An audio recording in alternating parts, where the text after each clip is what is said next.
positive rates. So I think that that's a good sign. We want to keep up the progress there.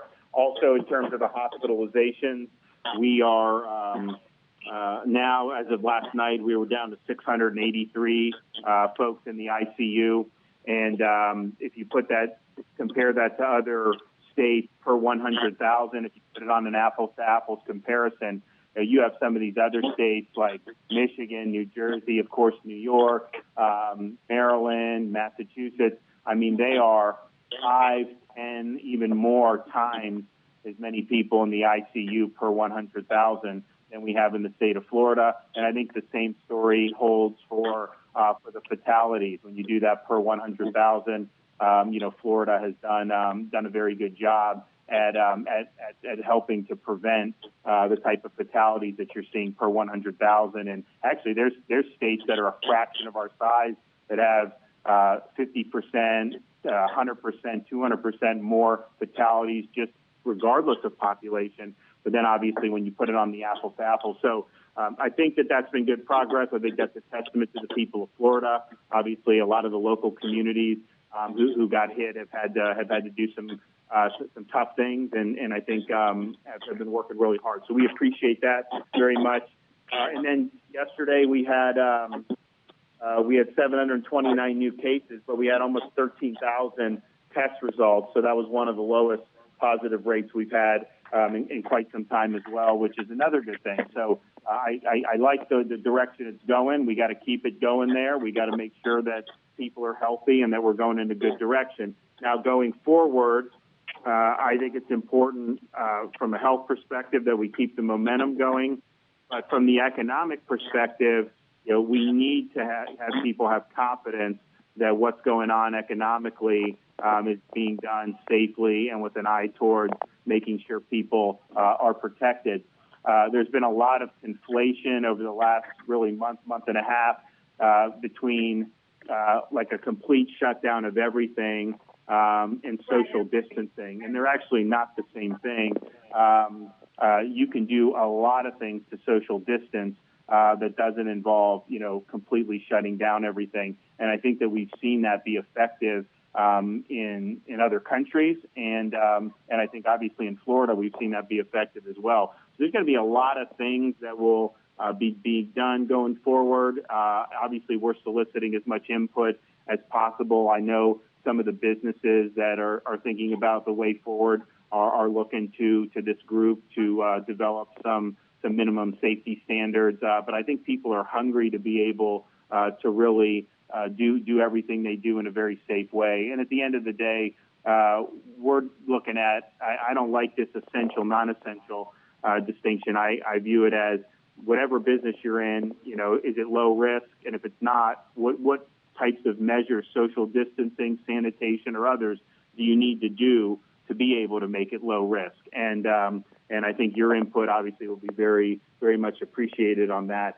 So I want to thank everyone for their time, their effort, all their sweat that they've done over these last couple months. I think that we can, when we move forward, I think we'll move forward in a way that'll be safe for Florida. And I think that that's what the people of the state are going to want to see. And with that, I will turn it over to who's going to be next, to Lieutenant Governor. Go ahead. Great. Thank you, Governor. We appreciate you highlighting all the positive trends that we see Florida has had over the past couple of days, couple of weeks. I know that the folks on the front lines have been working nonstop, and shout out to all of the frontline healthcare workers, along with all of our folks from the Department of Health, the Agency for Healthcare Administration, and truly all of our state agencies that have stepped up to the plate to assist during this pandemic.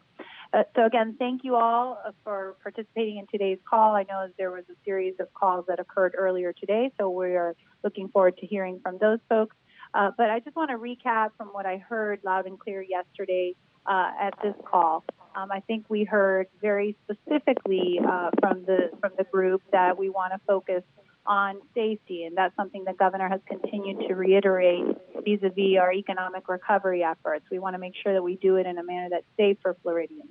In addition, we heard that we want specific health recommendations guided by our experts, and I think you'll see that on today's agenda, and hopefully we'll have a good, robust discussion with the Department of Health and other experts as to what are the specific healthcare recommendations that we could implement as we go into this economic recovery mode. And then I also heard from Speaker Oliva and others on the call that they are looking for specificity. We know that small businesses in particular are looking to the state for specific recommendations that will allow them to safely open and for us to continue to monitor how those openings of those particular business impact Florida statewide, the numbers, but also regionally with different communities having different levels of infection and different case counts and things of that nature. So I hope I encapsulated our discussion yesterday. I know there was a lot of talk about a lot of different sectors, and I know we talked about this committee having guiding principles, and I think quite simply those are focused on, number one, ensuring the safety, in particular those that are most vulnerable. I know we haven't spent a lot of time talking about our elderly and at-risk populations. I think we'll hear a little bit from our Secretary of the Department of Elder Affairs later in the agenda, but that is going to be a continued focus because as we see from the federal government's Opening Up America plan on down, the continued focus on our at-risk populations, the elderly in particular, also making sure our health system, that we have continued capacity. I know we have Mr. Curris on the call, and I'm sure he has a lot of perspective to add in terms of our ability of our health system to continue to have capacity, as well as, again, public safety for Floridians and making sure from the individual, the employer, the employee standpoint. Reopening the economy, I think it's something we all agree needs to occur. And I think that this committee is well positioned to identify ways to be able to do that safely, and whether that entails procuring appropriate resources and equipment, and providing, again, small businesses with the adoption of easily implementable practices and protocols and with specific measures. And lastly, I think the governor hit the nail on the head when he talked about public confidence. How do we instill that confidence in Floridians that we can get back to business safely in a way that will allow businesses to open, employees to get back to work, and for Floridians to have the confidence in their government that they are taking all the appropriate measures and precautions to protect a second wave of COVID-19. So with that, I think I'd like to turn it over to Dr. Robertson, our Deputy Secretary of Health, and she's going to provide some overview specifically on the federal guidance, but also from the state perspective. So with that, Dr. Robertson, will you please? Good afternoon, everyone. Today I will present an overview of the national guidelines on opening up America again. In addition to that, as noted by our Lieutenant Governor, and I want to thank her as well as our Governor for excellent leadership as we go through this pandemic, I will talk about the current situation of COVID-19 in Florida. This proposed phased approach takes into consideration up-to-date data and having data availability ready to go. In addition to that, you should continue to look at mitigation of risk of resurgence of COVID-19 and seek to protect the most vulnerable populations. In this situation, I'm referring to the older population as well as individuals with underlying health conditions such as heart disease and diabetes. State and local officials may need to tailor the application of these criteria to local circumstances. Options for implementation include statewide implementation or county by county or on a regional basis. When looking at the phased approach for Open Up America Again, there are three things that you should consider when proceeding with the phased opening approach: symptoms, cases, and hospitalizations in your healthcare systems. So when you look at symptoms, there should be a downward trend in flu-like illnesses over a period of 14 days, and a downward trend where people are seeking care, and when I mean seeking care, emergency department or hospital care for COVID-like symptoms such as fever, cough, and shortness of breath.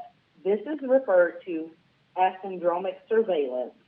In addition to that, cases should be on a downward trajectory for 14 days, or the testing positivity rate should be at least stable or trending down for 14 days. Hospitals should be prepared to treat all patients without crisis care, and there should be robust testing programs in place for at-risk healthcare workers including the emerging antibody testing. Additional considerations include achievement of criteria may vary greatly across the state. Regional approaches to assess and satisfy criteria and progress through the phase is recommended. Local circumstances may require a tailored application of criteria. For example, some metropolitan areas in Florida have suffered severe COVID-19 outbreaks. Some rural and suburban areas where outbreaks have not occurred or have been mild. So there are different situations as it relates to our urban and rural areas in Florida. National guidelines of Opening Up America Again have identified the following 3 core areas for state preparedness: testing and contact tracing. Contact tracing is the process where if an individual is positive for COVID-19, an epidemiologist reach out to that individual and then they assess other individuals that may have been in contact with that person to reduce the risk of spreading the virus. In addition, that second core area is the healthcare system capacity, and then there's a planning phase. So for testing and contact tracing responsibility, the plan alludes to quickly setting up a safe and efficient screening and testing site for symptomatic individuals and tracing the contacts, as I discussed before, for COVID-19 positive individuals. In addition, the plan seeks to explain about syndromic surveillance, and that's what I noted earlier, and that is the process of making sure that we're looking at emergency department data, hospitalization data on a regular basis, and have a system in place to continuously trace and contact COVID-19 positive individuals in Florida. This plan calls for sentinel surveillance. What that means is on a regular basis, you have sites set up for screening of asymptomatic cases, and contacts for COVID-19 positive results are traced as well when you identify individuals from this surveillance effort. So testing site locations for this part of surveillance should include individuals that serve older individuals, for example, at a long-term care facility, or vulnerable populations in different communities that are known to have underlying health care conditions. In addition to that, screening and testing sites should continue to be established for both symptomatic and asymptomatic individuals. In Florida, we have continuously worked to expand testing across the state, and we are still working to expand these testing sites in terms of drive-up testing, community-based testing, in-home testing, and other testing that are provided by other providers. There's an emphasis, as it should, on vulnerable populations and at-risk communities to ensure that we stop the spread and the poor outcomes associated with COVID-19. In addition to that, in Florida, we have a very robust syndromic surveillance system. That is a system set up to, on a daily basis, monitor emergency department and hospital data for those things that I discussed, like flu-like symptoms, which are indicators for COVID-19 and other respiratory illnesses. In Florida, as it relates to contact tracing, we are routinely doing contact tracing with other infectious diseases. So this is a process that is already implemented on a regular basis in Florida. In addition to that, to respond to this outbreak, we have hired an additional 200 epidemiologists at the Florida Department of Health to assist in the efforts around COVID-19, and we are on an ongoing basis exploring options for sustained expanded capacity for epidemiology to meet the needs as we consider reopening the state. As of today at 11 a.m., we have tested more than 298,000 individuals. This represents approximately 13.9 people tested per 100,000 of the population. And we are actively working to expand capacity in our 3 state laboratories, Jacksonville, Tampa, and Miami, and looking for options to add a 4th laboratory as it relates to public health labs in Florida. National guidelines for healthcare system capacity and responsibilities seek to identify the ability to quickly and independently supply sufficient personal protective equipment and critical medical equipment to handle surges in times of need, and the ability to surge intensive care unit capacity. In terms of Florida healthcare system, We have a very robust data collection system through our Agency for Healthcare Administration that takes into account daily reporting as it relates to hospital capacity and ICU capacity. We are already using this system to monitor our hospitalizations and our ICU capacity in this state at this time. The national guidelines as it relates to the planning responsibilities, it states that we must protect the health and safety of workers in critical industries. We must protect the health and safety of those living and working in high-risk facilities, such as long-term care facilities, and protect employees and users of mass transit systems. In the planning phase, it is advised that citizens regarding protocols for social distancing and use face coverings such as masks. And when I say social distancing, again, it's important to note having that 6-foot, barrier between person to person and monitor conditions. This should immediately take steps to limit and mitigate any rebounds of outbreaks. And it is important to note that it may be necessary to restart a phase or return to an earlier phase if you see a significant increase in the number of cases, and that can be done in consultation with many state agencies with public and private partnerships. This plan seeks to protect and advise by ongoing communication and outreach efforts to educate various stakeholders, employers about protecting the health and safety of workers and consumers, and communicating citizens about practices such as social distancing, good hygiene, and face covering. There are multiple channels that we're using to educate the public, such as developing and disseminating fact sheets, flyers, and infographics on a website, facilitating many webinars and interviews with various partners and organizations, leveraging social media platforms to share information, sharing national resources, and messaging with partners. For the most up-to-date information on COVID-19, please visit the Florida Health COVID-19.gov website, and information is updated on a regular basis.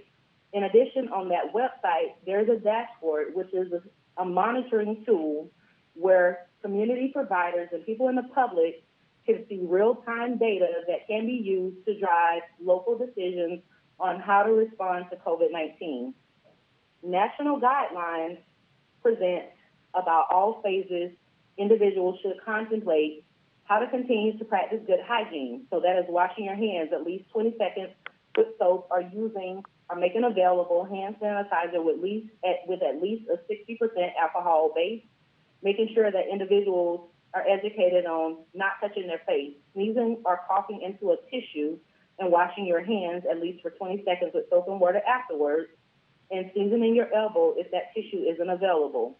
Disinfect and clean frequently touched surfaces. That message is very important as we talk about reopening, as well as using facial coverings while in public, particularly when you're out in public and when using mass transit. People who feel sick should stay at home. You should not work or go to school when you're sick, and you should contact a healthcare provider if needed when sick.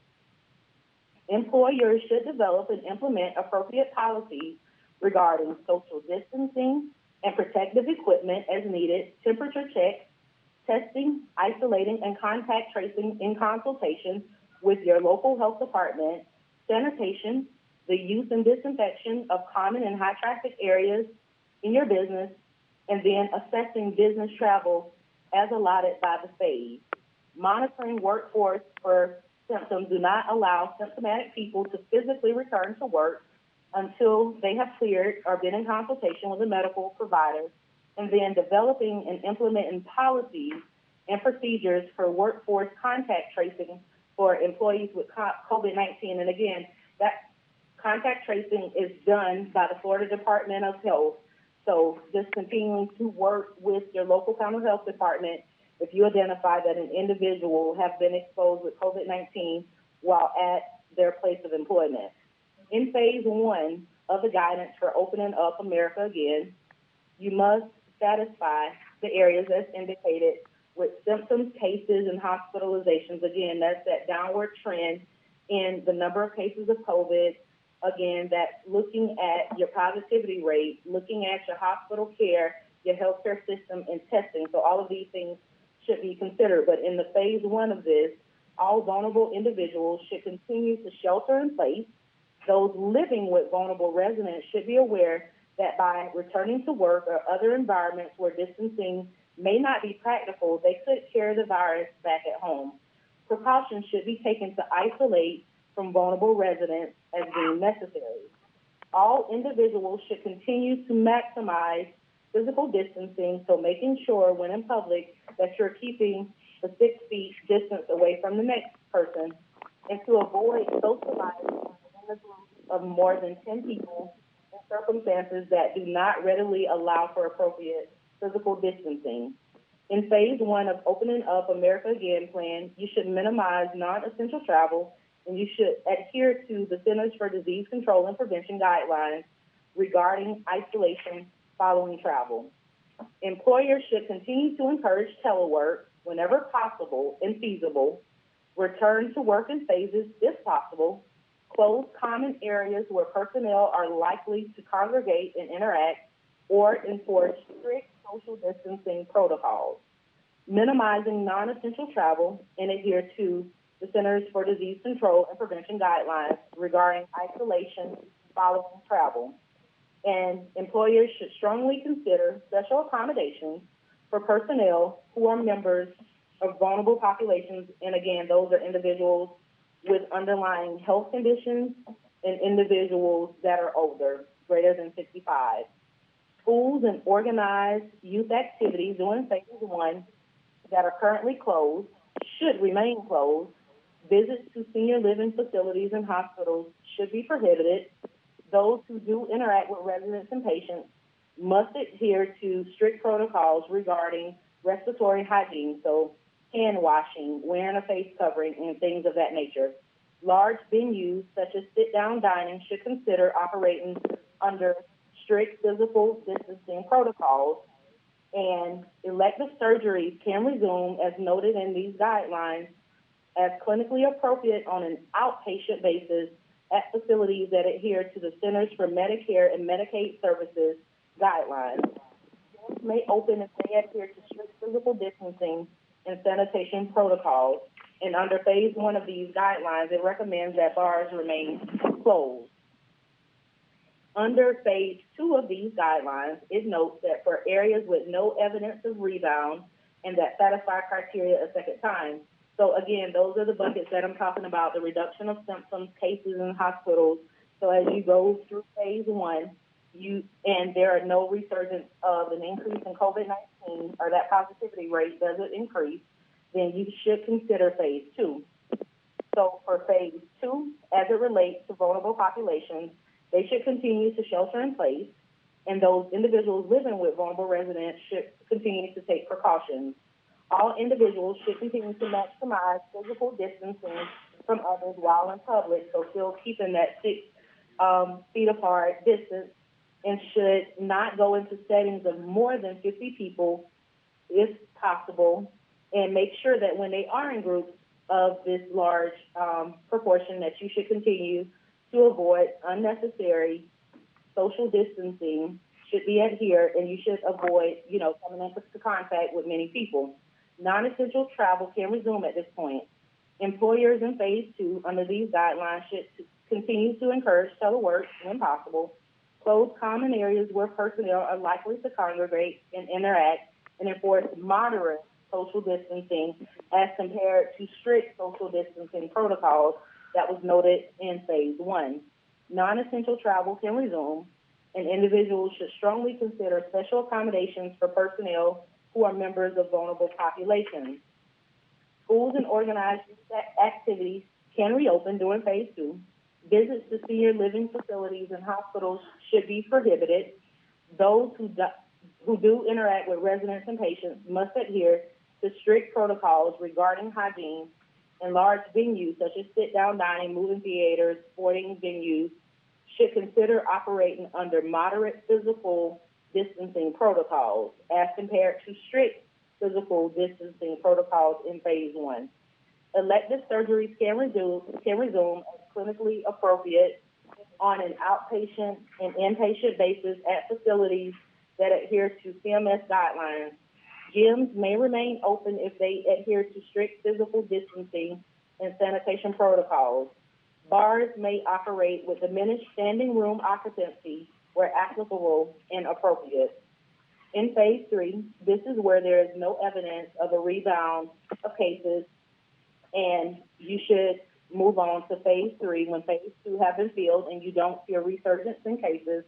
Vulnerable individuals in this last phase can resume public interactions but should practice physical distancing. They should minimize exposure to social settings where distancing may not be practical unless precautionary measures are observed. Low-risk populations should consider minimizing time spent in crowded environments. Employers in this phase should resume unrestricted staffing of work sites, and employers should consider visits to senior living facilities and hospitals may resume. Large venues should continue to practice precautionary measures, and gyms may reopen. Bars may operate with increased standing room. So the current situation in Florida at this time, we have over 28,832 cases of COVID-19. In order to ensure a good infrastructure for reopening Florida, we should follow guiding principles to protect and promote public health. By doing this, we must ensure a comprehensive infrastructure by providing evidence-based public health practices, good surveillance and disease control, adequate testing capacity, widespread communication efforts reaching various stakeholders and populations, and collaboration among community, private, nonprofit partners, state agencies, and universities. We have references and resources on the website, floridahealthcovid19.gov. There's a 24-hour call center on that website, as well as a dashboard to look at timely data on your population. In addition to that, we will transition to the next document. This is guidance for low and medium risk businesses. So please look at that. We will post it online. Thank you.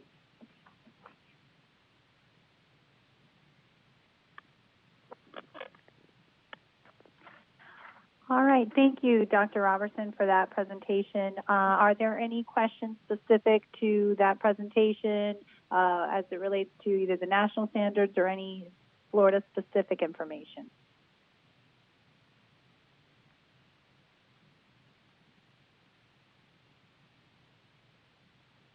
Okay, this is Jamal Sal, Enterprise Florida.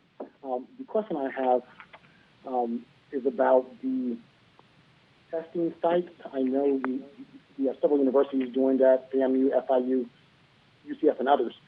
Is there any efforts to increase those testing sites around the states to those communities that are most vulnerable? Yes, Jamal, I think that the governor has indicated on a number of occasions that they are looking at additional sites, including the Tampa area, I believe additional sites in Miami-Dade, and other areas throughout the state that are that have communities that are potentially disadvantaged, that have lack of access to transportation. So we have gotten a lot of positive feedback and results on those walk-up sites, in addition to the drive-through sites that we have been running for the past month and a half. So yes, there is a concerted effort to identify areas within the state to be able to provide enhanced testing.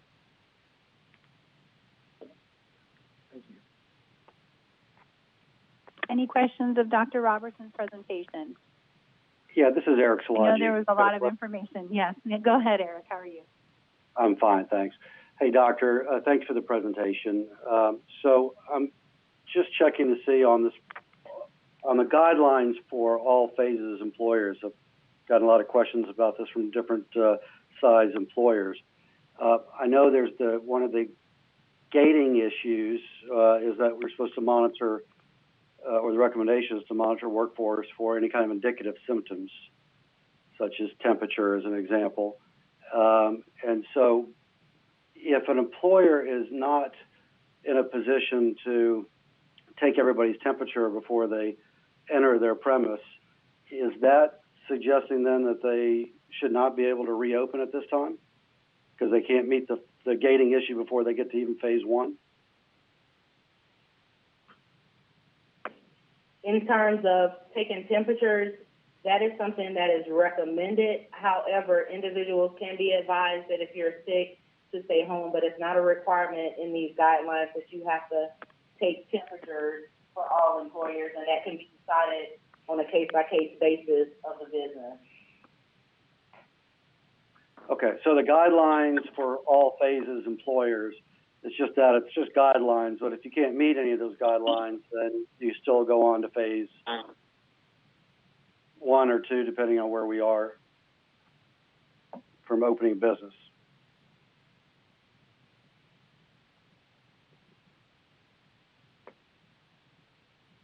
Thank you for your comments, but as we go on, we will talk about the implementation alongside leadership on how this plan will be fleshed out. Okay, thank you. Doctor, I have a question here. It's relative to phase 1 versus phase 2 and the social distancing. Moderate versus maximum. What is meant by moderate social distancing? So they speak to two things: strict guidance, so making sure that people in the facility, like when I say strict, that should be making sure that individuals at all times should remain 6 feet apart from each other. But when they say moderate, in that phase of the plan, some of those things can be relaxed because of the reduction of the virus in the environment. So if you couldn't adhere and it was a little more than 6 feet in between, they're saying moderate in this because some of those guidelines could be relaxed in that phase 2 as the virus is not in the population or in the environment as much. Okay, so moderate would not have a minimum distance then? Moderate would recommend that you try to adhere to that when possible. That's the best practice, but taking into consideration your own business and the practices that you put in place. So it's still recommended so that you reduce the spread, but it's not as strict as in phase 1 with making sure that you keep the 6 feet space in between. I understand. Thank you. Additional questions of Dr. Robertson?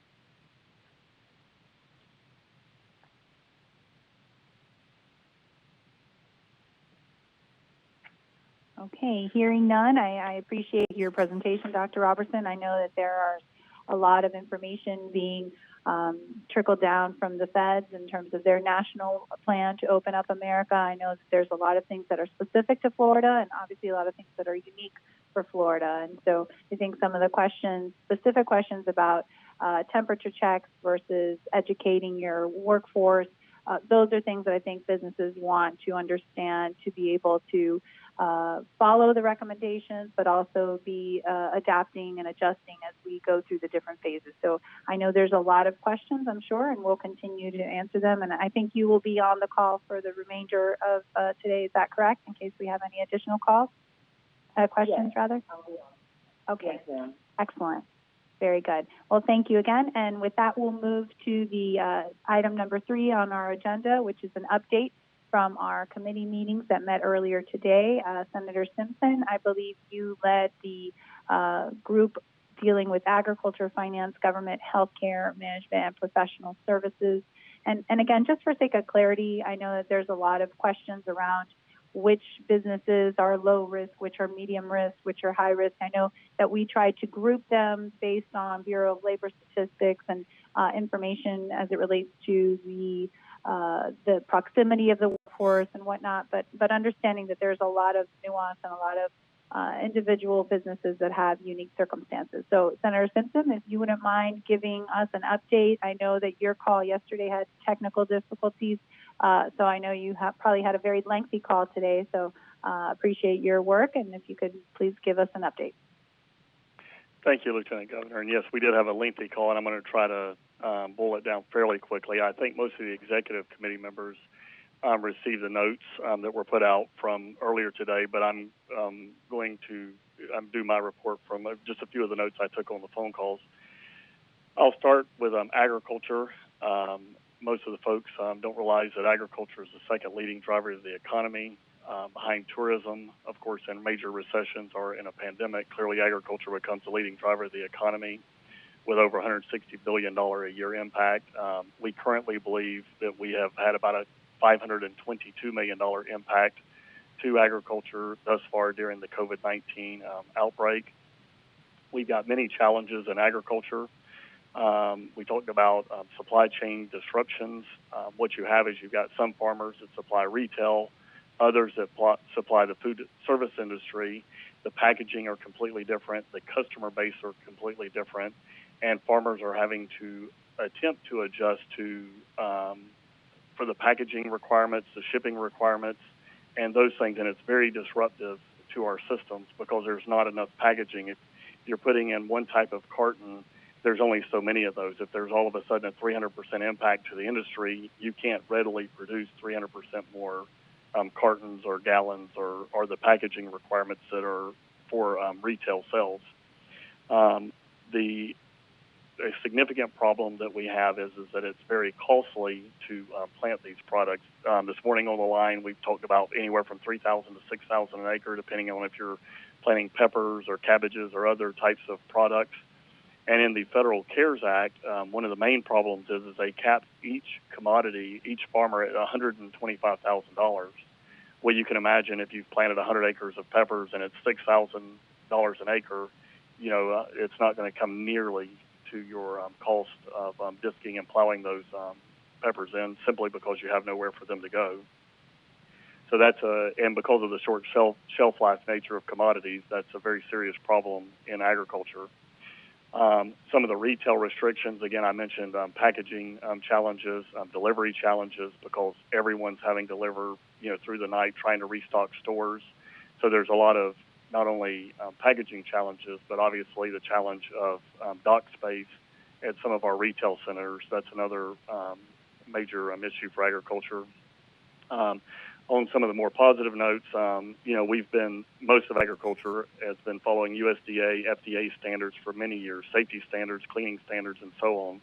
So there should be a very short learning curve on any new standards to bring us up to the COVID-19 process, anything that's been identified. And you have to think of in agriculture, there's many kinds of agriculture, but if you're dealing with some of the meat packing plants that you've seen around the country that are shutting down, there are generally no live animals at those facilities. So when you shut that down, they idle those facilities and go away. When you have an animal agriculture facility, you cannot idle those facilities. Those animals have to be cared for, fed, watered, and taken care of on a daily basis. So it leads to making sure that your PPE for your employees are not only up to standards, but your social distancing and techniques that you would use in those type of facilities had to be very closely monitored. Agriculture, because of the rigidness of the FDA and the USDA, is coming up to speed very quickly on those items. And again, I mentioned this morning, this is not a next 2 or 3 week problem.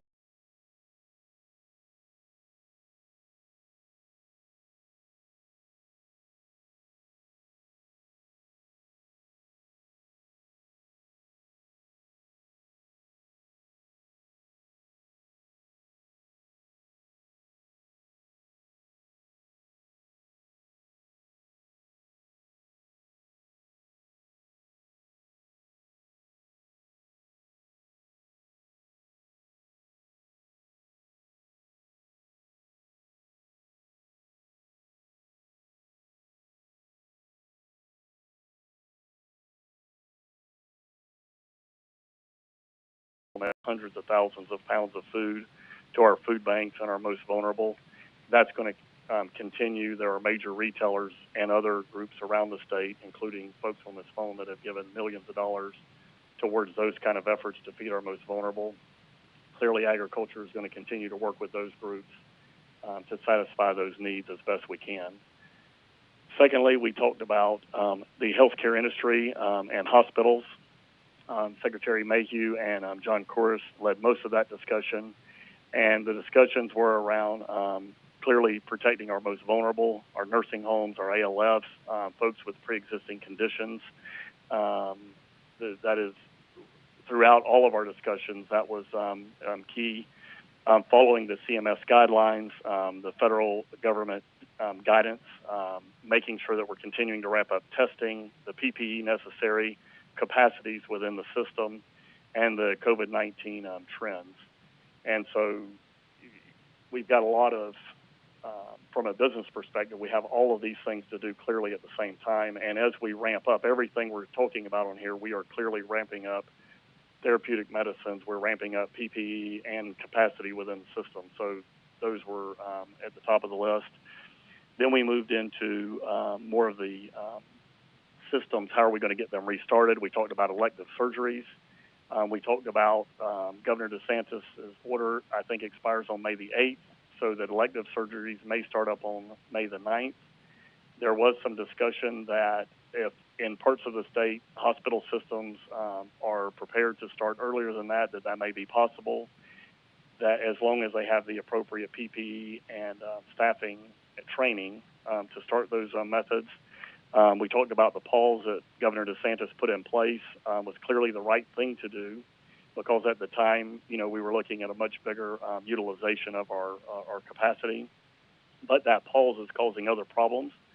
Elective surgery does not mean unnecessary surgeries, right? These are very important surgeries, and sometimes these elective surgeries become emergencies of themselves and then have to be done anyway. So some of that has been happening, and it's good for us to consider, the governor to consider in the task force, to get that moving as quickly as possible.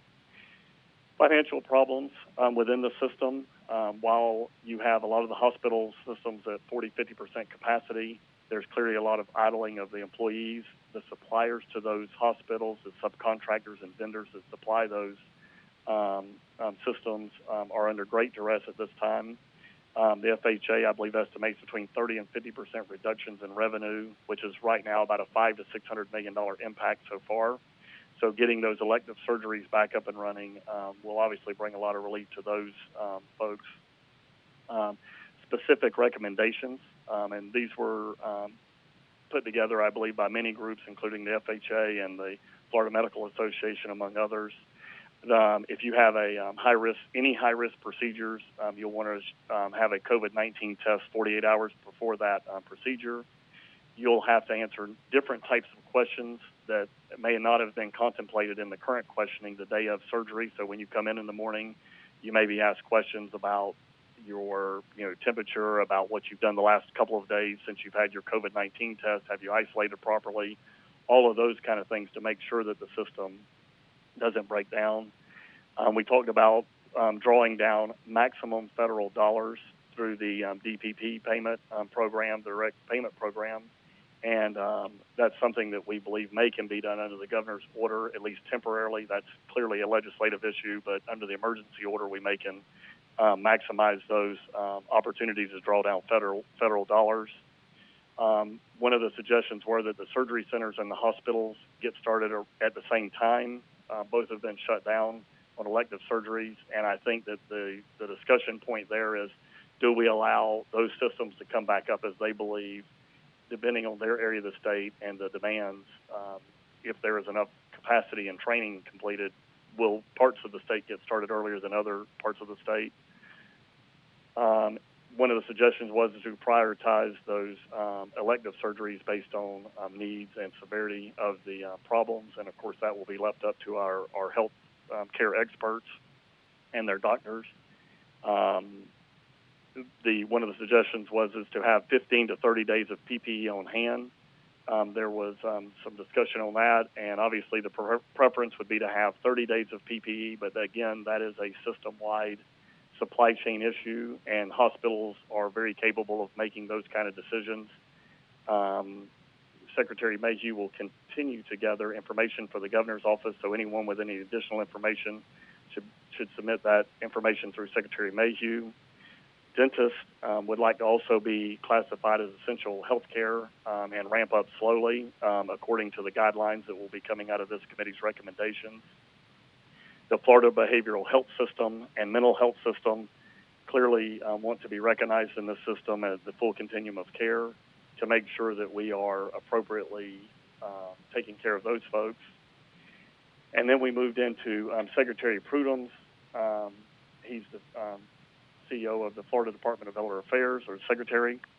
Our current senior population is we know this, but we don't often hear this. Our senior population is bigger than 20 other states combined. There's 170,000 people in long-term care, 700,000 people in care in their homes and communities. 93% of the deaths are people of greater than 55 years old, I believe the number was, and there's greater than 5.5 million people in the state of Florida that are 60 years or older. Some of the major concerns are making sure they have meals, plenty to eat, their mental health, because clearly they can't be visited as they could be in the past, to make sure that we're using technology, video chats, FaceTime, telemedicine, telehealth, and alike, to make sure that we're taking care of that senior population.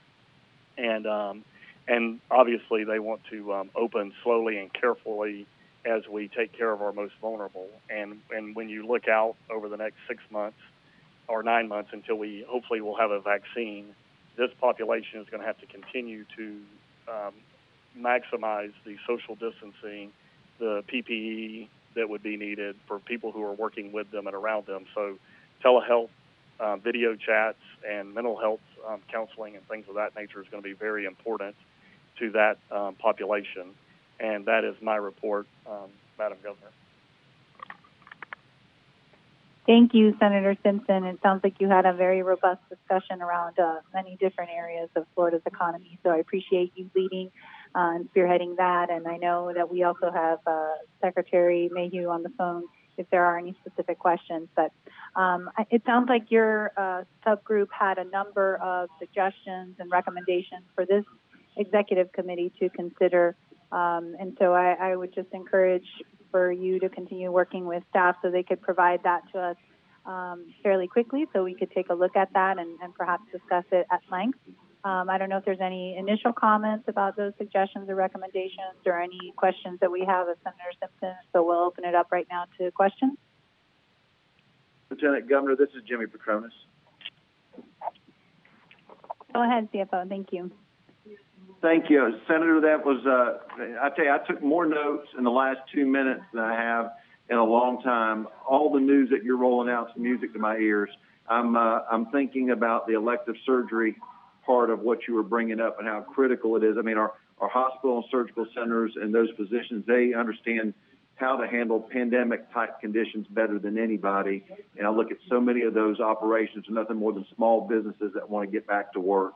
So I really appreciate your leadership. You know, anything that we can do to get the comfort level to start this sooner, I think just saves jobs and puts people that already know how to deal with hazardous health situations in charge of being able to administer, you know, life-saving procedures that need to take place that have been put on hold. And I just think about the overall cost of delivery of health care as we let these men and women get back to work. You know, we're going to save jobs, at the same time provide health and assistance, and overall leave less stress on the healthcare delivery system. So I just wanted to just really thank you for your leadership on all that. Thank you. Thank you. Any questions or comments about any of the particular suggestions or recommendations you heard from Senator Simpson?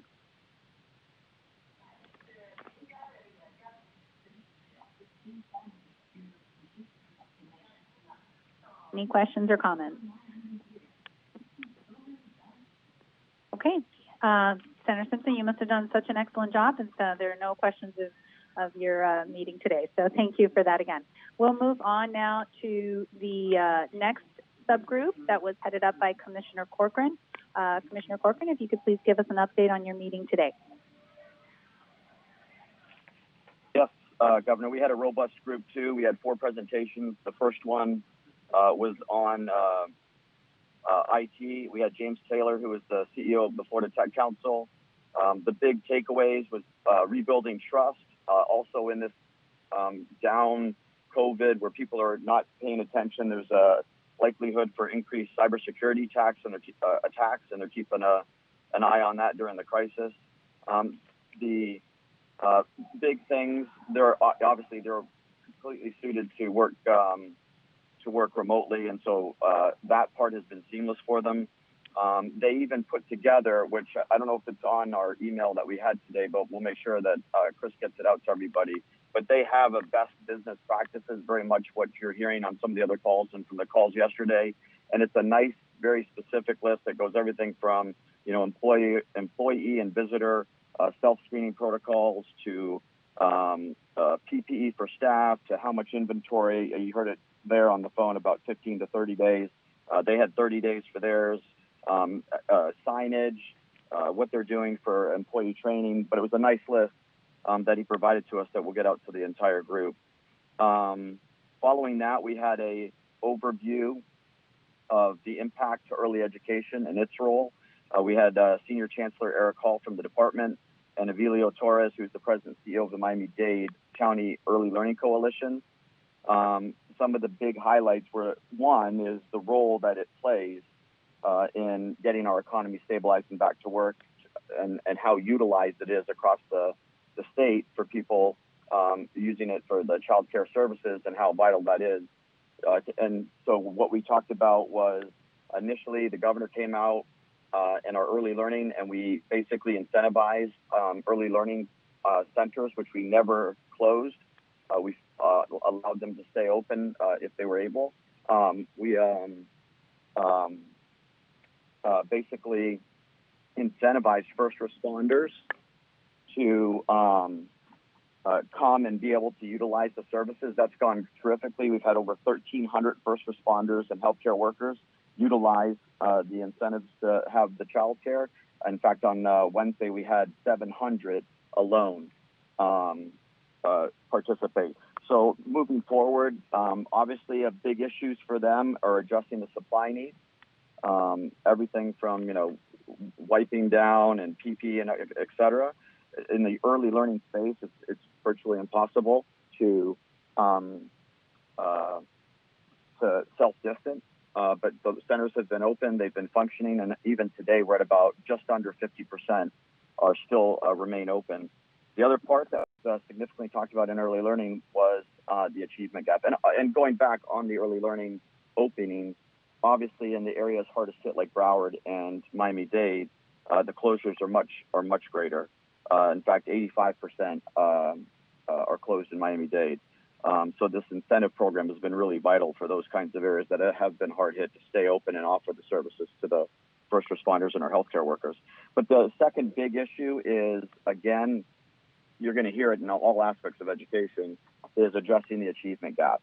And the best place to go full force and attack it with vigor is starting right there in the early learning and the VPK setting. So that was something that we're going to have to address also in the early learning side of it.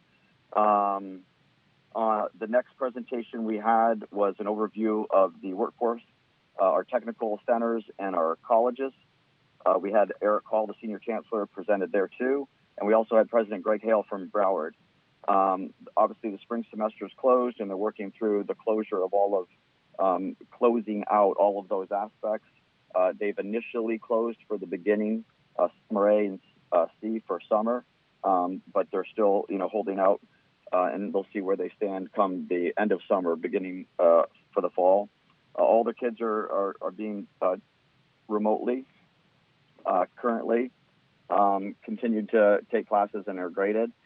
They have been great partners throughout this whole crisis. I think between the technical centers and the colleges, they've given all of their PPE, gowns, gloves, masks, just in the thousands upon thousands, tens of thousands. Plus, they've also given over 130 ventilators to local hospitals.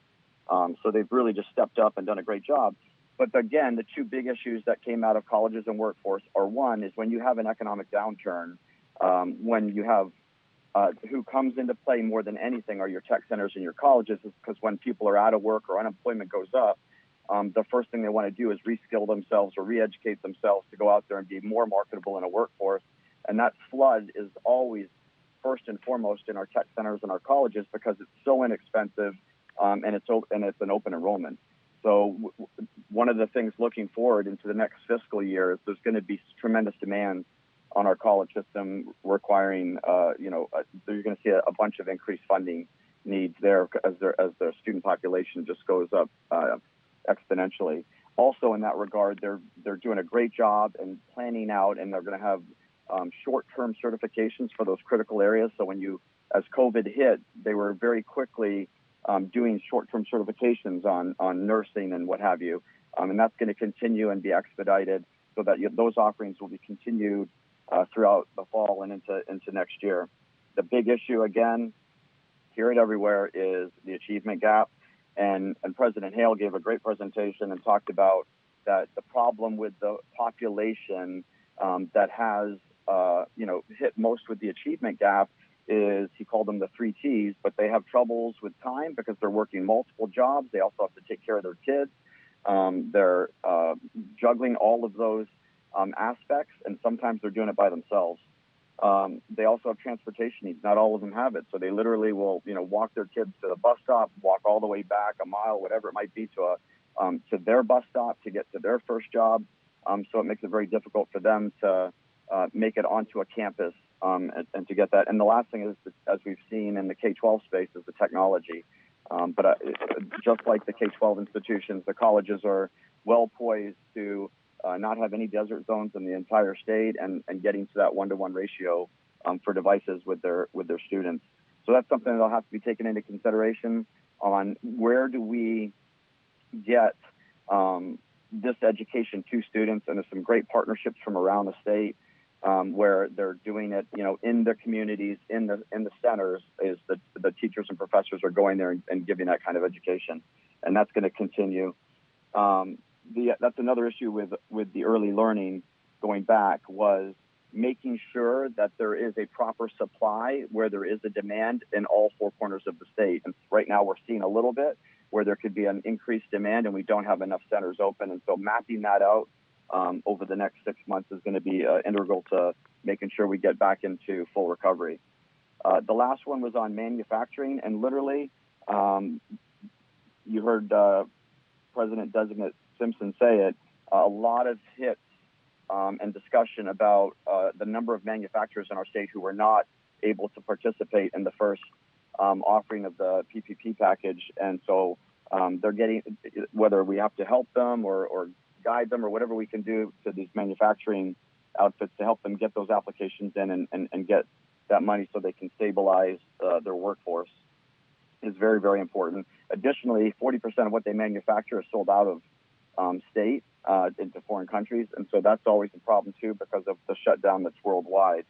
But the biggest thing that they need, they can stay open, they can function, but it's that steady supply, the basic guidance that we talked about yesterday and earlier today, that specific guidance, and then having a supply of whatever that guidance says. If it requires masks, if it requires PPE, all of that, and having a steady supply of it. So those are the highlights, Governor, and happy to try to address any questions. Excellent. Thank you, Commissioner. Are there questions or comments of Commissioner Corcoran's presentation? Governor, this is Alex Sanchez from the Florida Bankers. Yes, go ahead. And Commissioner, thank you for your comments. I just want to let you know we've been outreaching to just about every community. I just finished a webinar with business leaders in Panama City. Got one in South Florida at 6:30 tonight to talk to small business owners about please applying for a PPP loan before the money runs out. And the availability to do that is now, and our bankers should be able to get on the Small Business Administration portals hopefully by tomorrow morning, if not Monday morning, depending when the president signs the legislation into law. But I will tell you, Commissioner, that I'm proud to tell you that Florida was third in the country with amount of approved PPP loans at 90,000, approximately 90,000, representing about $19 billion in approved loans. So we were third in the nation, and in approved loans, fourth in the nation in the amount of money approved, slightly being beaten by New York because the cost of living is higher up there. But we're reaching out to small business owners, Commissioner, all around the state, urging them to please apply as our bankers are working around the clock to make it happen. Just wanted to let you know that, Commissioner. That's great news. Thank you for that. And we'll make sure we get that word back to our manufacturing work group. And that'll be something that we could probably expand in, as quickly as possible this week in getting that word out. Thank you, sir. Additional questions or comments of Commissioner Corcoran?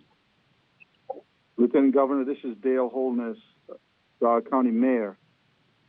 On the education portion of the presentation, there's a document we received for Florida Department of Education, and it speaks to improving the economic outlook and upward mobility of all citizens, especially those in need. And Commissioner mentioned the achievement gap, bridging that achievement gap. I understand there might be some funding available, $770 million that might be distributed per student, another $173 million that is discretionary. I'm hoping that as we go forward, we look to ensure that it's not just distributed per pupil, but look at the low-income communities and how we can put some extra dollars and resources in those communities.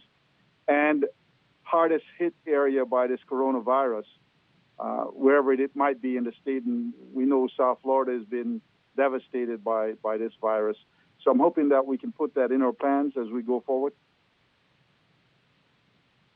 Yes, Mayor, that's a great point. And yesterday, our work group in the focus on K-12 and all of our priorities in the education from birth to college graduate, the emphasis has been on moving forward with the discretionary money that we're getting from the CARES package. It's two priorities. One is, stabilize our safety net in terms of being able to operate effectively and efficiently in a virtual world. It's making sure our entire education community is safe. And the number one priority after that is closing that achievement gap at all levels. And so the bulk of the discretionary money, I think you'll see the recommendations will be to spend in precisely as you had suggested in closing the achievement gap. Thank you very much. Additional questions of Commissioner Corcoran's presentation for purposes of our charge here today? I have a question. It's Jamal Sal in the Price Florida. In terms of the manufacturing part, I know I've been talking to a lot of economic development organizations around the state. They obviously have the local perspective, and many of them have been on the road to before for hurricanes, floods, and even Zika. So in terms of phase two of our recovery and with manufacturing, I think that they are definitely a group that should be involved because of the advocacy in terms of companies restarted back and coming to Florida. Yes, thank you. Okay, additional questions before we move on to the third subgroup? Okay, hearing none, then we'll go over to Dana Young, President and CEO of Visit Florida, for her recap of her industry meeting. President Young, if you could please give a summary. Yes, thank you, Lieutenant Governor, and maybe this is a good time to remind people to mute their lines. Yes, I was just about to do that. Thank you. Thank you, Lieutenant Governor. So, yes, Dana Young here. Earlier today, our working group focused on issues related to real estate, construction, and transportation. The first topic we discussed was the real estate industry, and Dev Motwani, President and CEO of Merrimack Ventures, discussed largely the leasing industry and commercial real estate. He expects that portion of the real estate industry is going to start seeing large drop-offs in rent collection in May and June, and predicts it will be a while before we see demand for new retail and hotel construction pick back up. Teleworking is an issue for landlords, interestingly, because as people are all working from home and some are getting quite good at it, the real estate industry is looking at what impact may come to their businesses when people realize that they don't have as much need for leased office space. Dev also mentioned that e-commerce continues to grow, and so landlords that are renting to e-commerce sites are actually doing quite well. We heard from Margie Grant, CEO of the Florida Realtors, and she reminded us that over 1 million Floridians work in the real estate industry directly. And then there's also the finance and construction areas that employ even more people. In 2019, Florida reported $240 billion in impact from real estate. And with over 14 million tourists staying in vacation rental homes, the direct and indirect economic impact in 2018 was $28 billion from that sector. So clearly, real estate is impacted and is a key portion of our state economy. The next two panels were moderated by Secretary Kevin Tebow of DOT. He provided the committee with an update on construction and transportation at the department. And a couple of the highlights from his presentation are that in Florida, 28,000 jobs are created and retained for every $1 billion invested in transportation and infrastructure-related products. He also gave the governor serious props for his leadership on accelerating several of the big DOT projects that were shovel-ready around the state, specifically highlighting the I-4 Ultimate project in Orlando and the widening of I-275 over West Shore Boulevard in Tampa. So because there's less traffic, they're able to get these projects moving along much faster. And much like all of the industries that we have heard from in our work group, FDOT and their partners are all looking at guidelines for sanitation and safety. Continuing our discussion, we heard an overview from AJ DeMoya, Vice President and General Manager of the DeMoya Group in Miami. He noted that tourism is the key to Florida's economy, and I, of course, agree with him. And in his opinion, the biggest priority is to ensure that people feel safe, and that has just been a recurring theme through all of these meetings, is the fact that no matter what industry you're in, your workers and your guests need to feel comfortable and safe. AJ mentioned that site work and paving has been severely impacted, especially in South Florida. He mentioned that 40% of our workforce is at risk of unemployment, and 80% of the workforce in the construction industry is employed by small businesses of less than 500 people. He reminded us that during the Great Recession, many workers from the construction industry became unemployed and never returned. And he said it should be a priority to retain as many of these workers as possible, because once they become unemployed and are on reemployment assistance, it is much harder to rehire them. So you lose a lot of that institutional knowledge if they leave the industry altogether and don't come back. The cost to build now is cheaper than it will be in the future. And so, again, the acceleration of state and federal infrastructure projects is definitely a recommendation, and that is a way to keep people in the construction industry employed. Continuing, we heard from Rob Corcoran, President and CEO of Advanced Roofing and Green Technologies. And he was referencing the fact that construction was allowed to operate as an essential service, and said that that was really the key to their survival and success during this crisis. He recommended that inspections be done uniformly across the state to provide certainty to businesses that are operating in multiple jurisdictions.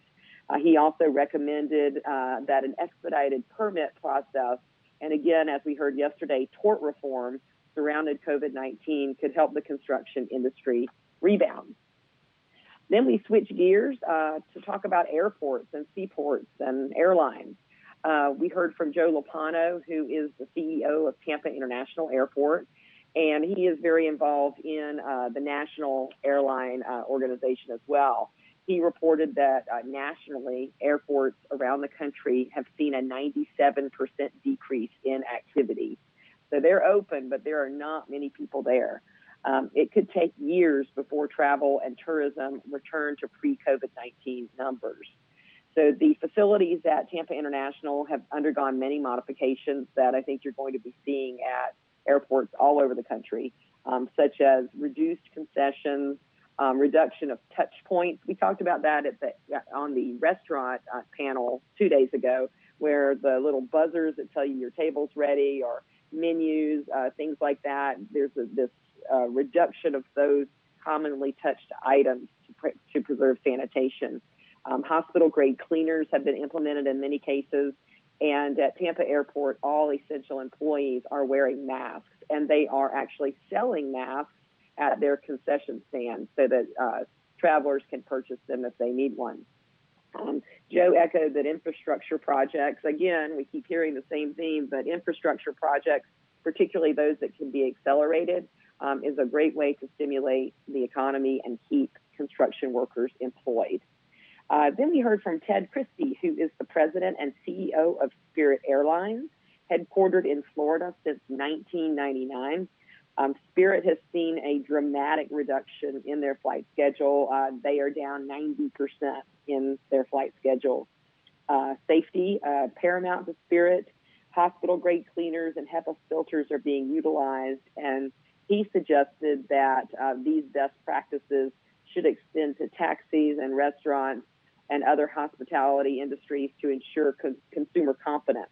Again, going back to that mantra of making sure that people that are visiting these businesses and visiting our state feel comfortable and that they feel safe. Then we heard from Rick Sasso, who is the chairman of North America MSC Cruises. They are the largest privately owned cruise line and the fourth largest in the world.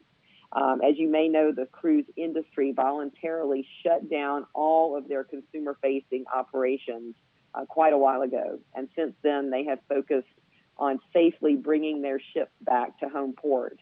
So now they are focusing on building consumer confidence in their rebound efforts. They have worked with the vice president on putting together best practices and protocols. And now CLIA, which is the Cruise Line Industry Association, their national association, is working closely with the CDC to put together and implement all best practices so that they can be viewed as a leader on these issues going forward. Rick believes that the future is bright, which was nice to hear some optimism. He said that MSC Cruises is seeing significant bookings in 2021. So that is a bright light in an otherwise dark sky, and it was nice to hear that. And finally, we heard from Paul Anderson, CEO of Port Tampa Bay. Paul noted that Florida has our country's largest cruise ports, and they handle most of our state's energy needs, including 90% of the state's petroleum products. Ports and cargo have remained open for business, but protocols have been implemented to ensure continuation of cargo flow and port safety. So although there has been some reduction in cargo goods due to the economic disruption, things are still operating in a somewhat normal way. Paul believes that the ports can be helped by the state refinancing seaport bonds and once again, project acceleration and additional bonding capacity.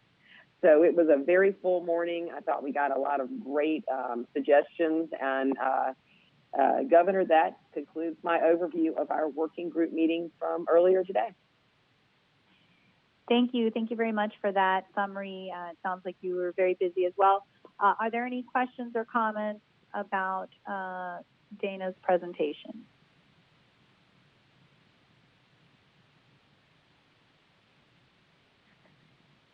Any questions or comments? Lieutenant Governor, this is Jimmy. Yes, go ahead. I just got itchy. As we're starting to look at this, especially when it comes to either accommodations and or restaurants or dining, has there been a development if this is going to be based on a county by county based on population level? I mean, I look at the Big Bend area. We've got a lot of counties that don't quite have the density of a Hillsborough or Orange County. They have a different type of accommodations, a lot of them vacation rentals as opposed to hotels. And is there going to be any type of a different standard in order to try to get the service industry back in play? I've got hoteliers and condo owners just wearing me out, ready to get back to business, and they're looking for some guidance and hope. Yeah, understood. I think what you've heard the governor say previously is recognizing that there may need to be a regional approach. I don't know that he said that specifically to your question, but I think he recognizes that there are differences within our state, and clearly that'll apply towards the next phase, which is reopening our economy. And I know we have our 3 mayors from our most impacted counties as part of this task force, but certainly I understand that there's a lot of discussion statewide about the stark differences between a North Florida county with a handful of cases versus South Florida with obviously a big portion of the state's cases. So I think the short answer is yes. I think obviously this task force was charged with providing recommendations. And so if you feel strongly about that, I would definitely encourage you to sort of think through what you would envision and provide that information to staff so we could start to compile things for this group to consider. Thank you. I appreciate that. Governor, yes, Nunez, go ahead. Governor, this is John Corus from Tampa General Hospital. I don't have a question. I do have a comment as an executive task force member. Those 3 reports were absolutely outstanding. They were clear, they were concise. I feel like coming into tomorrow's discussion, we've got some real tangible items that we can debate and we can start to present to our governor. So really well done from those 3 chairmen. And on behalf of myself and probably the entire committee, thank you very much for your work. That was outstanding. Thank you, John. I appreciate it, and I echo your sentiments as well. I think we have obviously been doing a lot of listening to our subgroup chairs that have been providing us with information, and as we get ready to sort of roll up our sleeves, get to work, and provide, as you said, tangible recommendations to our governor, I think those discussions that have been had at the subgroup level are important, but obviously we want to take it now to the next level, and I think, again, clarity, specificity, understanding of not just the phases, the potential recommendations, the types of questions, the information that businesses are going to want to hear from the state. I think those are all important aspects that we need to really think about in a thoughtful and diligent way.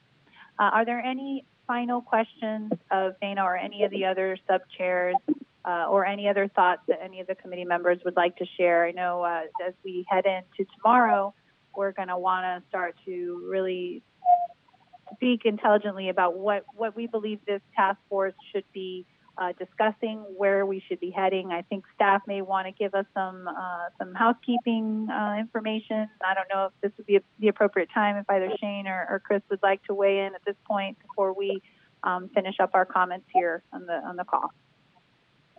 Lieutenant Governor Dale Holness, yes, Mayor Holness, go ahead.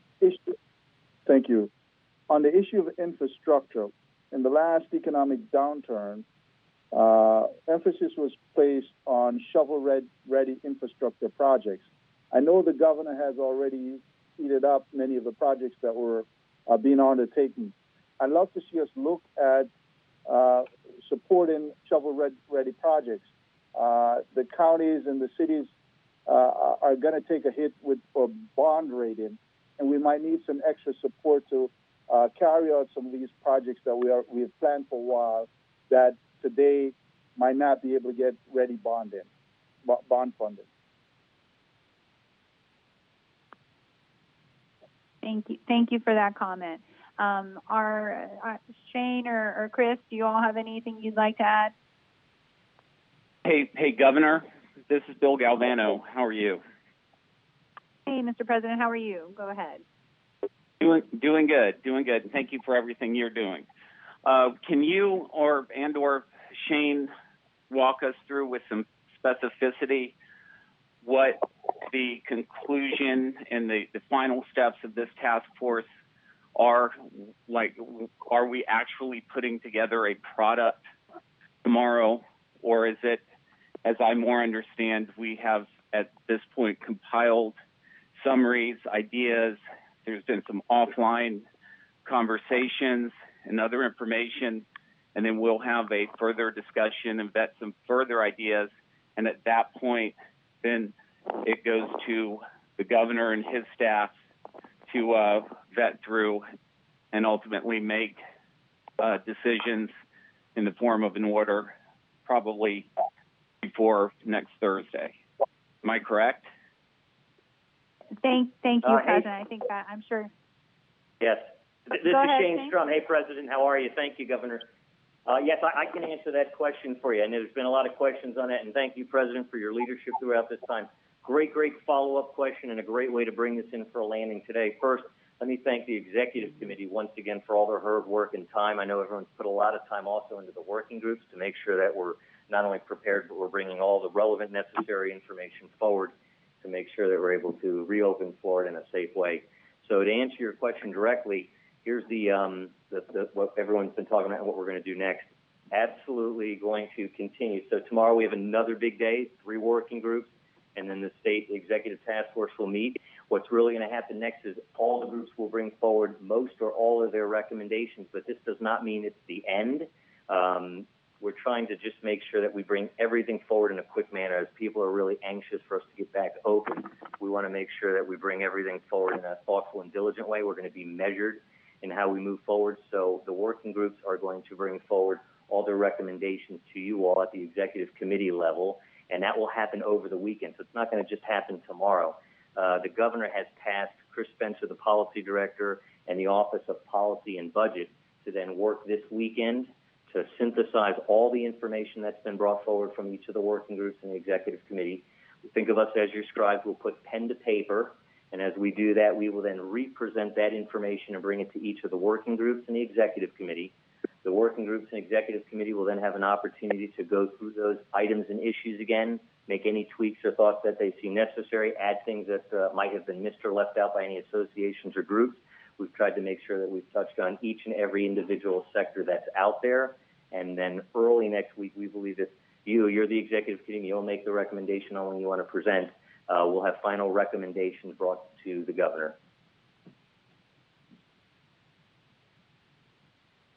Thank you, Shane. I know a lot of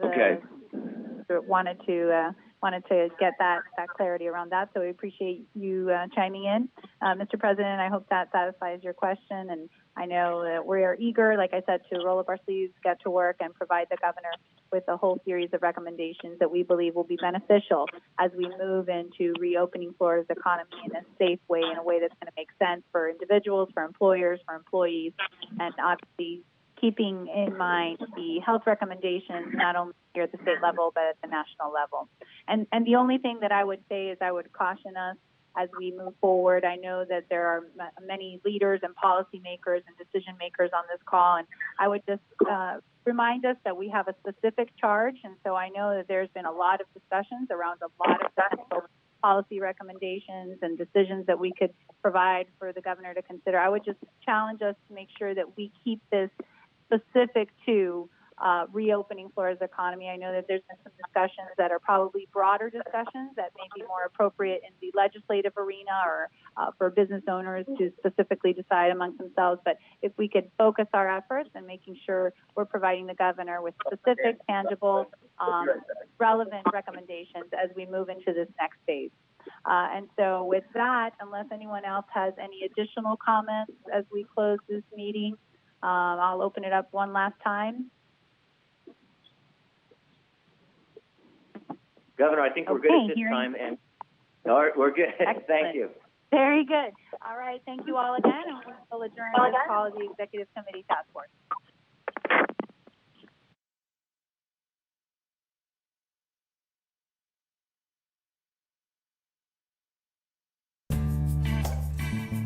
You are watching the Florida Channel, a public service made possible by the Florida Legislature